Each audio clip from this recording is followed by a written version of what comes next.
Hello everyone, আমি শ্রুতর্ষী লেকটিওফাইলস কর্নারের সবাইকে ওয়েলকাম। আজকে কিন্তু একেবারেই একটা অন্য জনরা অর্থাৎ হরর জনরার ওপর একটা বই নিয়ে আমি হাজির। এবং এই বইটাকে যদি পার্টিকুলারলি আমি আমার পক্ষ থেকে বলি তাহলে এটাকে আমি বলবো সাইকোলজিক্যাল থ্রিলার প্লাস হরর। এবং হরর বই খুব একটা বেশি আমার চ্যানেলে পাওয়া যাবে না, কারণ আমি হরর সিনেমা, অডিও স্টোরি বা বই একটু অ্যাভয়েড করে চলি।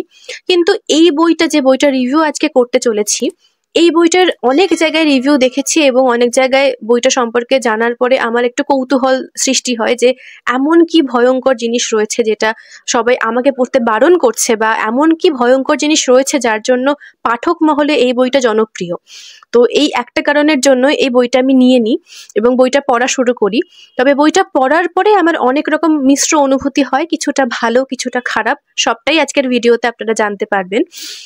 তো বেশি দেরি করব না, একেবারে শুরু করে ফেলছি আজকের বুক রিভিউ।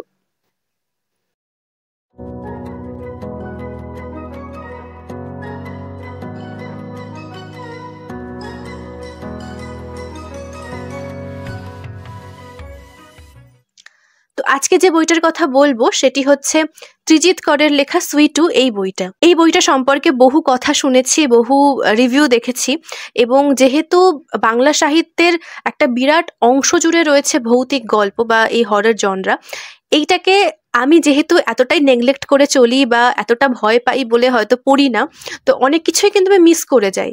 তো আমি ভাবছি যেহেতু এইরকম একটা বই পড়ে আমার খুব একটা বেশি ভয় লাগেনি, তবে হ্যাঁ, কিছু কিছু জায়গা আমি অস্বীকার করতে পারবো না। যে সমস্ত জায়গা পড়ে আমার একদম গা ছমছমে একটা অনুভূতি বা একটা হাড় হিম করা ব্যাপার সৃষ্টি হয়েছে, তবুও পুরোটা পড়ার পরে এই বইটাকে আমার বেশ কিছুটা সাইকোলজিক্যাল থ্রিলার লেগেছে। এবং তার পাশাপাশি যেটুকু হরর ব্যাপার রয়েছিল, সেই ভয়ঙ্কর অনুভূতি বা ভয়ঙ্কর যে ব্যাপারটা, সেটা আমি টলারেট করতে পেরেছি। তো আমি তাই জন্য ভাবছি যে এবার থেকে ভূতের গল্পের বই পড়া শুরু করব। তো এইবারে আসবো এই বইটা রিভিউ সম্পর্কে। এই বইটা কিন্তু বিভা থেকে প্রকাশিত, এবং বিভা থেকে প্রকাশিত হওয়ার পরেও একটি হার্ড বাইন্ডের বই, যেখানে পেপার ব্যাকই দেখা যায় বিভাতে। তবে এই বইটা কিন্তু আমার বেশ ভালো লেগেছে বইটার সাইজের জন্য, কারণ ভীষণ হ্যান্ডি বইটা, এবং বইটার প্রচ্ছদ নিয়ে তো কথা হবেই না। তো এই বইটার রিভিউ শুরু করার আগে ফার্স্টেই আমি বইটার পেছনে যে লেখাটা রয়েছে সেইটা একটুখানি পড়ি। নিং গিথিনি গিথজিং গাথাং নিগাথাং, অর্থাৎ let the dead be dead and let the living live. এটি হচ্ছে প্রাচীন এক দ্বিমাসা প্রবাদ। এই প্রবাদটা দিয়েই এই বইয়ের রিভিউ আমি শুরু করছি। তো ফার্স্টেই আসবো বইটার প্রচ্ছদ নিয়ে। তো এই বইটির প্রচ্ছদ নিয়ে আলাদা করে আর কোনো কিছু বলার অপেক্ষা রাখে না, কারণ হাড় হিম করা একটা ব্যাপার কিন্তু রয়েছে এই প্রচ্ছদে, যেখানে দেখানো হয়েছে একটি রক্তমাখা ব্লেড, যার মধ্যে লেখা সুইটু। কেনই বা সুইটুর নাম একটি রক্তমাখা ব্লেডের মধ্যে লেখা, সেটা বইটা পড়লেই আপনারা জানতে পারবেন। এছাড়াও রয়েছে এই বইতে বেশ কিছু অলংকরণ। এই প্রত্যেকটা অলংকরণ কিন্তু এক একটা ঘটনার সাপেক্ষে আঁকা, এবং কেন এই অলংকরণগুলো রয়েছে সেগুলো এক একটা ঘটনা পড়লে আপনারা বুঝতে পারবেন। তো এইবারে আসি এই পুরো বইটার একটা সংক্ষিপ্ত বিবরণে, বাট তার আগে বলে রাখি বইটি বিভা থেকে প্রকাশিত এবং এই বইটির মুদ্রিত মূল্য হচ্ছে 244 টাকা। তো এবারে আসি এই বইটির সংক্ষিপ্ত কিছু বিবরণে।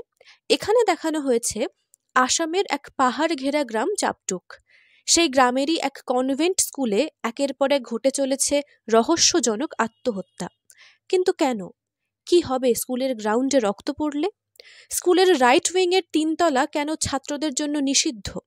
কেনই বা রাত 10টার পরে লক করে দেওয়া হয় স্কুলের সমস্ত টয়লেট? দি হোলি প্যাসেরাইন হাসপাতালে একের পর এক ঘটে চলেছে অদ্ভুত সব ঘটনা। ভর্তি হচ্ছে নতুন সব পেশেন্ট, যাদের রাতারাতি শরীরে গজিয়ে উঠছে একাধিক হাত পা। ভয়ঙ্কর রকমের হিংস্র হয়ে উঠছে তারা। কি ঘটছে এই প্রত্যন্ত পাহাড়ি হাসপাতালে? আসামের সবচাইতে প্রাচীন জনগোষ্ঠীর মধ্যে একটি হচ্ছে দ্বিমাসা সম্প্রদায়। কেউ কেউ বলে তারা মহাভারতের ভীম পত্নী হিড়িম্বার বংশধর। কিন্তু কোন অন্ধকার লুকিয়ে রয়েছে তাদের লোককথায়? কার ফিরে আসা নিয়ে দিহোপ হাইস্কুলের প্রত্যেকে আতঙ্কিত। কি হবে এই হাইস্কুলে সুইটুর খেলা? এই হচ্ছে বইটির সংক্ষিপ্ত বিবরণ। এইবারে আসবো এই পাঠ্য প্রতিক্রিয়ায়। তো বইটির সংক্ষিপ্ত বিবরণ আপনারা শুনলেন, এইবারে আসি বইটির পাঠ্য প্রতিক্রিয়ায়। এই বইটা কিন্তু আপনার খুব বেশি সময় লাগবে না শেষ করতে, এমনও হয়েছে বহু মানুষ কয়েক ঘন্টায় শেষ করে ফেলেছেন, বাট আমার 2 দিন লেগেছিল। তবে হ্যাঁ, প্রথম 50 পাতা কিন্তু আমি গোগ্রাসে এক টানা বসে প্রায় 20 মিনিটে শেষ করেছিলাম। এইবার এই বইটা যখন পড়া শুরু করি, এই বইতে কিন্তু একেবারেই দেখানো হচ্ছে যে বয়ঃসন্ধিকাল বা টিনেজ সময়ের যে ছেলেমেয়েরা রয়েছে তাদের জীবন কাহিনী নিয়ে বা তাদের সময়টাকে তুলে ধরে এই বইটা লেখা। অর্থাৎ কম বয়সী ছেলেমেয়েদের কিন্তু এই বইটা ভালো লাগতে বাধ্য। এইবার এই বইতে কিন্তু 3টে ক্যারেক্টার কনস্ট্যান্ট, কাজরি, রিহন এবং জুনেলা, যারা 3 বন্ধু, এবং এই 3টে ক্যারেক্টারই পুরো গল্প জুড়ে রয়েছে, যেখানে বিভিন্ন মোড়ক দেখতে পাবেন আপনারা এই 3 জনের মধ্যে। এবং তার পাশাপাশি রয়েছে সুইটু। কে এই সুইটু বা এই শ্বেতার আরেক নামই সুইটু। এই শ্বেতার জীবনে এমন কি ঘটেছিল যার জন্য এরকম ভয়ঙ্কর কিছু ঘটনা ঘটছে দি হোপ হাই স্কুলে, বা একের পর এক মৃত্যু ঘটছে এবং মৃত্যুর সাথে পাওয়া যাচ্ছে সুইসাইডিয়াল নোট।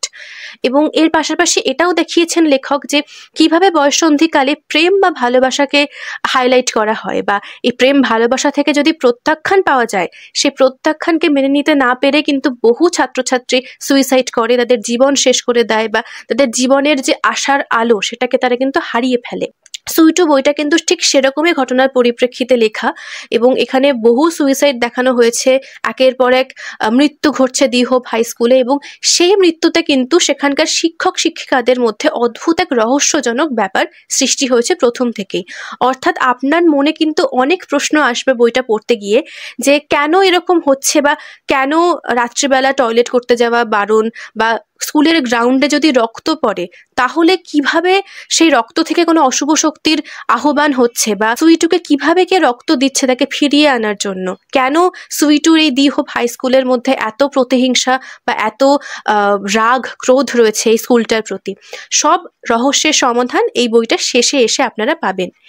এইবারে এই বইটার পজিটিভ দিক হচ্ছে খুব সুন্দরভাবে লেখক ভালোবাসাটাকে বুঝিয়েছেন, যে এই কম বয়সে ভালোবাসার গুরুত্ব কতটা, এবং ভালোবাসা থেকে প্রত্যাখ্যান পেলে কি করা উচিত, বা কেন এই সুইসাইডিয়াল মনোভাব এই বয়সের বা কম বয়সী ছেলে মেয়েদের মধ্যে আসে, সেইটাকে যেরকম লেখক লিখেছেন খুব গুছিয়ে সুন্দর করে উনি ফুটিয়ে তুলেছেন। ঠিক সেরকম ভাবেই প্রেম ভালোবাসাকে বাদ দিয়ে যদি এই বইটার কিছু নেগেটিভ দিকে আমি আসি, তাহলে কিন্তু এখানে বেশ কিছু জায়গা আমার খুবই প্রেডিক্টেবল লেগেছে, এবং এই যে রিহন, কাজরি এবং জুনেলার যে বন্ধুত্বটা, সেটাকেও কিন্তু আমার অনেক ক্ষেত্রে মনে হয়েছে যে আরো কিছু উপাদান অ্যাড করলে ভালো লাগতো, বা এই 3টে বন্ধুত্ব কিন্তু আমরা প্রপারলি দেখতে পাচ্ছি না। অর্থাৎ খুব স্পিডে চলছে, এবং এই 3 জনের জীবন কাহিনী বা এই 3 জনের যে মনোভাব, এটাকে আরেকটু বেশি ফুটিয়ে তুললে ভালো লাগতো। সুইটু ক্যারেক্টারটাও খুব স্পিডে লেখক তুলে ধরেছেন, এবং বইটার শেষে এসে একের পর এক যত চমক দেখতে পাবেন তখন মনে হতেই পারে যে লেখক হয়তো খুব স্পিডে বইটাকে শেষ করার জন্য একদম মুহুর্মুহু চমক দিয়ে লাস্টেরটা শেষ করেছেন। তবে হ্যাঁ, এই বইটার একটি প্লাস পয়েন্ট এবং সুন্দর দিক হচ্ছে এখানকার কিছু কিছু লাইন বা কিছু কিছু লেখা, যেটাকে এত সুন্দর করে উনি বুনেছেন যেটার কোনো ভাষা হয় না। স্পেশালি কিছু কিছু সময় এই যে ভালোবাসা এবং বন্ধুত্বটাকে এক সুতোয় বাঁধা, বা এই যে এক অদৃশ্য বন্ধন কাজ করে দুটো মানুষের মধ্যে, দুটো ভালোবাসার মানুষের মধ্যে, সেইটাকে লেখক ভীষণ সুন্দর করে ফুটিয়ে তুলেছেন। এবং এই বইটার শেষেই যে লাইনগুলো দিয়ে শেষ হচ্ছে বইটা, সেই কিছু লাইন একটু পড়ে শোনাতে চাই আপনাদের, কারণ এই শেষটা ভীষণ সুন্দরভাবে উনি করেছেন। তো আমি এবার এই বইটার লাস্ট কিছু লাইন একটু পড়ে শোনাচ্ছি আপনাদের। রিহন নিঃশব্দে মাথা নাড়ে, তারপর বলে, কি অদ্ভুত ব্যাপার তাই না? একজন মানুষ যখন আমাদের সঙ্গে থাকে তখন আমরা বুঝতেও পারি না যে কাল হয়তো সেই মানুষটি এই দুনিয়ায় নাও থাকতে পারে। কত মান অভিমান, কত ঝগড়াঝাঁটি, কথা কাটাকাটি, কিন্তু দেখ মৃত্যুর পর আর কিচ্ছু নেই। জুনেলা এইবার এগিয়ে আসে, রিহনের কাঁধে মাথা রাখে, তারপর বলে, আচ্ছা রিহন, এত কিছুর পর তোর কি মনে হয় ভালোবাসলেই মানুষকে আঘাত পেতে হয় তাই না? উহু। রিহন মৃদু হাসে, তারপর বহুদূর আকাশের দিকে তাকিয়ে বলে, বরং উল্টোটা, আঘাত পেলেই মানুষ ভালোবাসতে শেখে। এই শেষ লাইনটা দিয়ে এই বইটা শেষ, এবং ভীষণ সুন্দরভাবে এই বইটার শেষটাকে লেখক ফুটিয়ে তুলেছেন।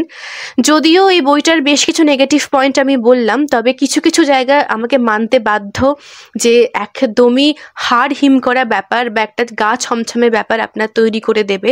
স্পেশালি যখন ওই লাইব্রেরির সিনটা, যেখানে হঠাৎ করেই জুনেলাকে আক্রমণ করেছে একটা কালো ছায়া এবং তার পুরো বাঁ হাতে পুরো একদম ব্লেড দিয়ে চিরে দিচ্ছে, সেই জায়গাগুলো ভীষণ ভয়ঙ্কর। তার পাশাপাশি প্রত্যেকটা সুইসাইডের পাশে যে একটা চিহ্ন আঁকা রয়েছে, একটা উল্টানো অর্ধচন্দ্রাকৃতি ত্রিভুজ, সেটি একটা বৃত্তের মধ্যে। এবং এই সবটা মিলিয়ে বইটা আপনাকে যেরকম আকৃষ্ট করবে, সেরকম এই বইটাতে বেশ কিছু জায়গা কিন্তু গা ছমছমে অনুভূতি ঘটাতে বাধ্য। সব মিলিয়ে এই ছিল বইটার রিভিউ।